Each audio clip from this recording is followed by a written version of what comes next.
Welcome to episode 7 of Building 1313 Lego. I had to take last week off because I was studying for finals. So I finished that now, so I'm off school for a few weeks until summer break. Not summer break, summer terms. So I'll be continuing to do these on a weekly basis unless something happens. This week is a combination of last week and this week put together. I kind of work sporadically throughout the both the weeks combined. So I ordered some stuff, built some stuff, a little combination of everything. So hopefully you guys enjoy this week's episode. Here's a quick update what I've done so far. I've completed this first level, which will be nice and flush with this. I did it one brick under because if you get another brick, you can just place it on top of that and then build the plates off of that. So this whole section is nice and covered up with a filler brick. I've had a lot since I was little, so that's what I have so far. And that's what the bottom level looks like. So my goal is to complete this section by having more base plates right here, and then have a little balcony so you can see the bottom of the sewer right here. So it'll be more of a rectangular balcony right there.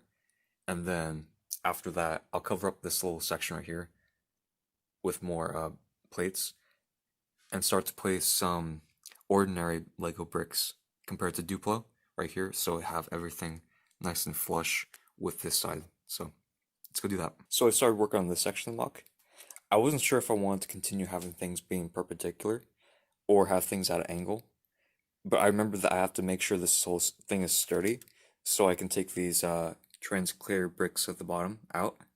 So this whole section will be standing by itself.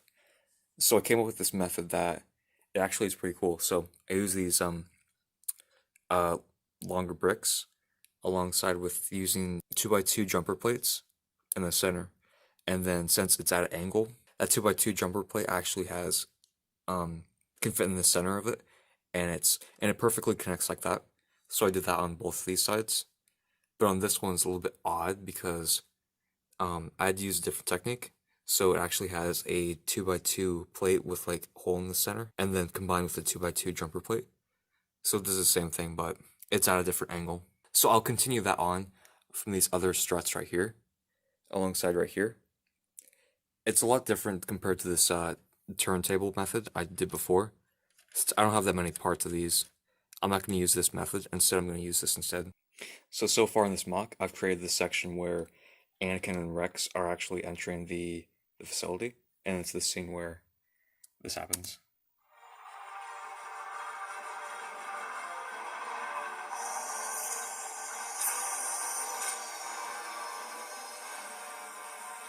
Well, these are the coordinates Kix gave us.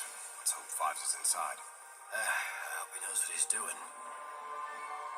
So right here, as you can tell, this section right here is like has the red and white kind of stripes right here. So I'm duplicating that right here, alongside with this long, dark red and brown stripes going along the center. It's sort of like that right here, but I kind of goofed it a little bit, so.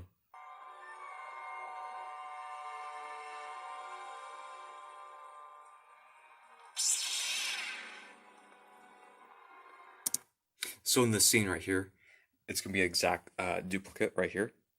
A lot of this will be covered up with crates and machinery, along with like this sort of fan at the very top.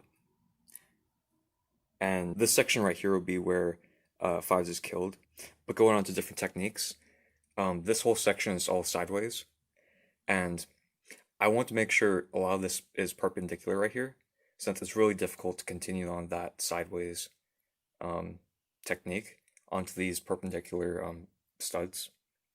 So one technique I did was have these wedge plates just kind of sit on top and then place them right there, so it has that kind of lined up effect. But then I'll continue this section going sideways. But as you can tell, this whole section is one snot piece. So in this angle is actually going like this. So that will be really easy for me to like continue this section. So since I love working all over the place, I sort of did different technique for this side. Originally this side's supposed to be like a 18. Instead I changed to 13 because 13, 13. because in the original scene it's actually 18. So I went to airbrush letters or numbers and changed that to say 13 instead. So that's the look so far. But I realized like it looks very bold compared to everything else. Because since the original is more like it's more centered and smaller. So these bricks are 1x2 bricks. Instead, I should go with a 1x1 technique.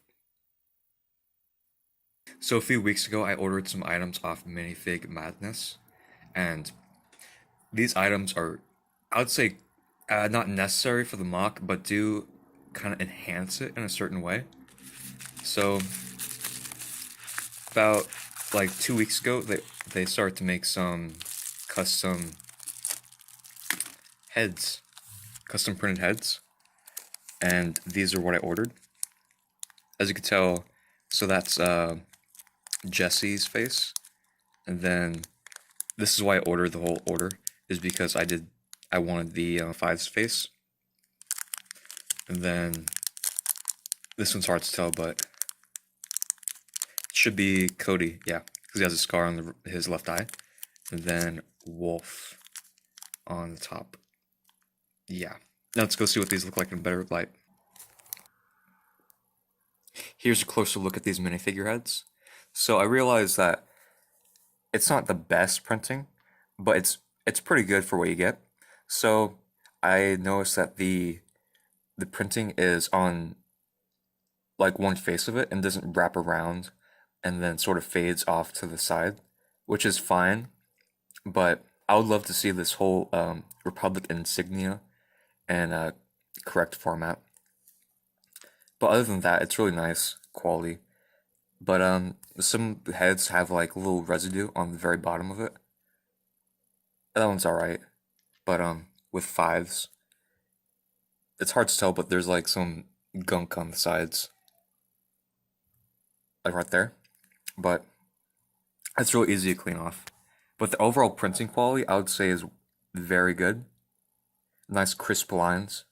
But some things kind of like are kind of blurry. It's kind of hard to tell, but it's not very defined like these cheek outlines. But oh, here's a better example. Like this 5 on top of 5's head. It's a little smudged, but overall it's like really good quality. This was the first wave. So far they came out with a second wave that has additional clone heads, but these heads do cost $3.25 a piece. So in total with shipping, this was total of $16, which may seem pretty steep since they're just little heads. But for what I'm doing in 1313, they're basically the only people that actually like make custom heads that look this nice. So as soon as I found out that they made Five's head, I had to jump on it. Here's a close look at my Fives versus Minifig Madness Fives. As you can tell, the 5 is kind of blurry on Minifig Madness versus mine with a Sharpie. It isn't appearing on the camera correctly. It's a little crisper on mine with a single Sharpie. But the overall quality and look of the figure's head looks great. And here's a comparison what the Lego's official head looks like compared to Minifig Madness. You guys can judge which head do you prefer. Here's what the minifigure heads look like on the minifigs themselves. And I love how this looks. I'm really surprised how great these figures look overall, because with ordinary Lego heads, they're very average and very typical, but this gives them much more life and detail into the figures. So to start off with, I changed Five's head with the Minifig Madness, and then exchanged the head I used for AV Decals figures with Wolf, and then this is ordinary Phase 2 clone 501st Trooper, and I just replaced it with Jesse's head to see what it looks like overall figure, alongside with Clone Army Customs helmet, and then to the far right I have a AV Figures decal figure and an ordinary Lego P2 helmet with decals alongside with Clone Army Customs visor. I would say it's worth the $16 because if you're going to spend the money and time to decal these figures, might as well go all out by including printed heads, attachments to their visors, and custom weapons to make the figure overall look amazing. Here's a look at LEGO's Phase 1 Commander Wolf with the custom head. And I did notice with the Fives head itself, in the show, it's really easy to notice how he puts a hat on and covers up the 5. And I can easily replicate it using this hat, which is a great attention to detail if they printed it in such a way that this figure would be like that. Overall, a great printed head. In conclusion, I would say go out and buy these right now if you have the money, because Wave 1 can be sold out at any moment right now. I'll put a link in the description to Minifig Madness, and right now they release the Wave 2, so check that out if you're interested. So about 2 days ago, I made this order because I had a $5 discount off any order above $30 on eBay, so I use that to order things to make 1313 a little bit better. I had to unwrap some of it since it was like heavily packaged, so let's see what it is now.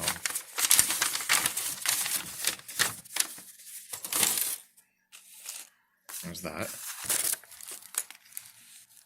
So I'm really surprised because this order came in within 2 days, which is really rare since this coronavirus has made packaging really delayed since everyone's ordering things now. But that's just off-topic stuff. But so this Anakin figure is a different version than I usually have because it's the Clone Wars. Well, it's the Clone Wars LAAT version of it that I'll use for the MOC. So there's that, and then this is Nashbegasbricks.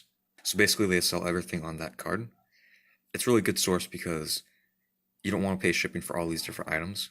So might as well just buy it from one person that resells everything. Here's a look what I got.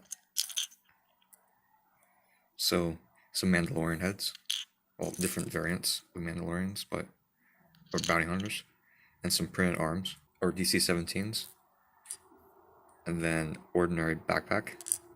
And these are throw-in freebies, I guess. That's really nice that they did that. Here's a look at these accessories applied. So to start off from the far left, it is Fives. It's those printed arms. I want to put on an ordinary figure, or Fives' figure, because it has a lot more detail. It's more accurate. And start off to the right, the DC-17s on Fox are a lot better than the Lego version, so that's why I got those. And then these bounty hunters look a lot better since, you know, they have like detailed helmets and stuff. And there's the backpack for this one. Oh, and here's a look at the Anakins. So the one that I got was this one off the far right. It's because it's the accurate version during that scene where Fives dies. All right, there, the same exact version of it. So that's why I want to get this one specifically, because this one was the closest looking to it. Not this one.